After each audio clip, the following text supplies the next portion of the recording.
Hello people, this is Eno Special again, right in your screen, and in today's video I'll be sharing with you how to plan a small wedding. In fact, you will not spend you will not spend a lot of money, you spend just chicken and money. Somebody reached out to me of recent in my WhatsApp and was like, "Hey, no, I'm planning my wedding, and I saw the way your wedding was. Your wedding was a sizable wedding, not too much rich, but you still have a good event, a beautiful event." She was like, "You want to do something as similar to mine, and you need my advice." I gave her the advice I can give, and I was like, "Why not create a video about this?" I believe that thousands of Nigerians and there, aside Nigerians, a lot of persons out there who are looking for a knowledge like this. They are planning for their wedding, but they are actually trying to consider their pockets too, so that they will not do something very elaborate, and at the end of the day, they discover that they have spent all their life savings planning a wedding.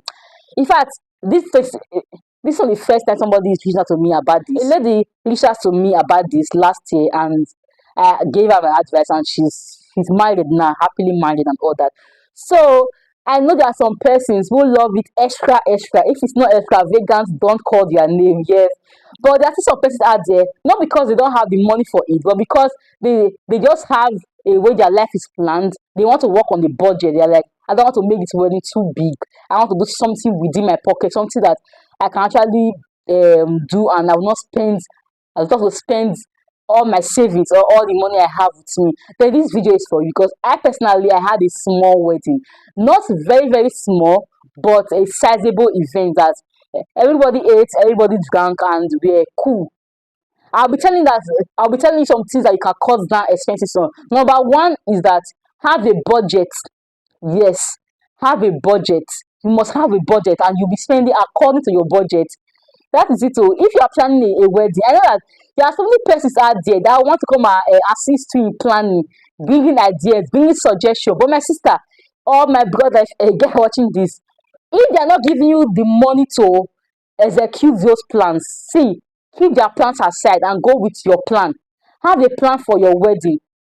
If you can afford a wedding planner to help you strategize things, good and fine. But personally, I do not have a wedding planner. Just me and my husband trying to plan it ourselves. And we also have my sister-in-law too assisted me, and my friends too assisted me too in that aspect. Like I said before, if they are not bringing the ego, their ideas is not to be considered useful. You can have the because, oh, thank you for your nice idea. Thank you for your wonderful idea.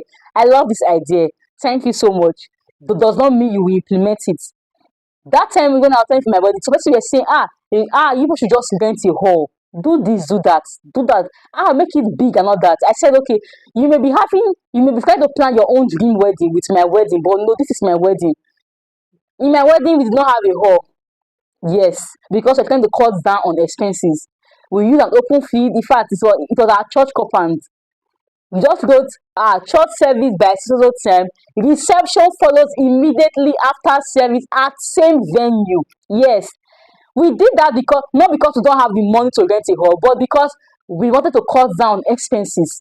You will see in-laws, you will see family members, your mom, your dad pressurizing you. Do it this way, do it that way. I'm inviting 1 million guests, 2 million guests. My meeting people they will come. They have their own plans. Ask them, are you bringing the money for this? If not, please, we have to shut this out. You can create a party, organize it for them to come and dance, and you feed them personally. But this is my wedding, and I have the right to say I don't want it big. I don't want it to be very big. So number one, have a budget that you are working on as a person who's planning a wedding. Having a budget saves you a lot of stress in the long run. If you are spending 2 million naira for that wedding, so be it, and don't pass that, but don't exceed that budget. In fact, with the way the country is now, someone that can spend 2 million naira for wedding, you're a big man, you're a big woman. Yes, you deserve some accolade because with the way the country is going on right now, there are so many persons who are actually struggling. In fact, we have a lot of persons that they would have been married by now, but because there's no money, they have found the right person for them, but there's no money to execute it. But I'm telling you right here that you can plan a small wedding, and and you and everything will go smoothly. The most important thing is paying of bride price. Yes, have okay. That leads me to my next point. Have a priority list for your wedding. Like prioritize some things are just so irrelevant. Yes, especially if you are planning a small wedding, some things are irrelevant. Your first priority should be, as a man, the bride price list should be your number one priority on the list. How to settle your in-laws. You can't come to a wedding and you feed everybody and you have not paid your bride price. There's somebody that told me about a wedding that she attended. She said the wedding, they were begging the in-laws, they paid the bride price, but there are some things on the list that they have not paid. They were begging the in-laws, please, oh, they don't have money. This boy is a young boy still coming up. Okay, the in-laws now accepted and they moved some things out of the list for the guy.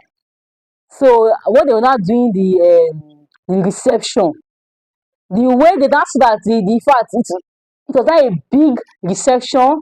They were just get spraying money up and down. The way it was very extravagant, like everything. So the others were like, they not call the guy back. Oh, come and settle also, because see the way you are spending money in this reception, and the most important thing, which is the bride price, you have not been able to pay fully. So as a guy, as a lady planning your wedding, the number one thing on the list that should be your priority is the bride price paying. Yes, that is the major thing you focus on. How to settle your father-in-law well and pay him to full, so that they know that, this man really did well. It's not that you now come and start begging them, I don't have money now and all that, but you still cook for people to eat. That money you cook for them to, why not use it to pay your bride price? So that's one area my husband did well. The bride price list, everything was complete. Everything was complete and in order. No cause for alarm to say, the paper is not complete, to come and go. Nothing like that, because we made our priority list. Number two, that another priority that I took personally in my wedding, because it's actually important to me, is my photography. Like everything, the videos, the pictures, and all.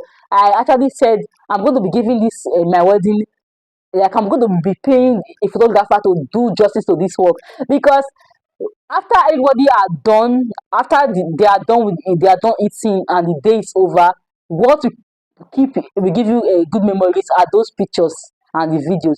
Some persons will not even pay photographer for their wedding. They will use their smartphone, or they will just do it like that. And 10 years later, they are like, oh, assuming I knew, I would have actually paid a photographer to do something good for me. So it's actually something I use as one of my priority in my wedding. But you too, you can actually use it too, because those pictures will give you good memories along the long run. So take priority in things. Spend money on those things. Don't bother too much. That person have not eaten, this person have not eaten. The thing is that after your wedding, there's another wedding coming up, so they can go there and eat. When they get home, they will eat. So that is it. I'm not saying don't cook for people to eat, oh, because in my wedding, everybody eats and all that. But I'm just saying, don't bother yourself too much. You see some persons frowning on their wedding day. Frowning because of what? Because they are saying no food, no this, so that thing will not kill their joy. See, as you're trying to get married, tell yourself that I'm not going to frown. Whatsoever reason, I'm not going to frown. Though on my wedding day, at some point I frowned because of some other things that I planned did not work out the way I planned that. But from experience, I said, assuming I knew before now, and I've not allowed those things to bother me. So as you are listen to me now, as you are planning your wedding, on your wedding day, even if the food has finished, keep your smile, because it's your wedding day. Wedding day is just once in a lifetime. So keep your smile. Don't allow anything to kill your joy.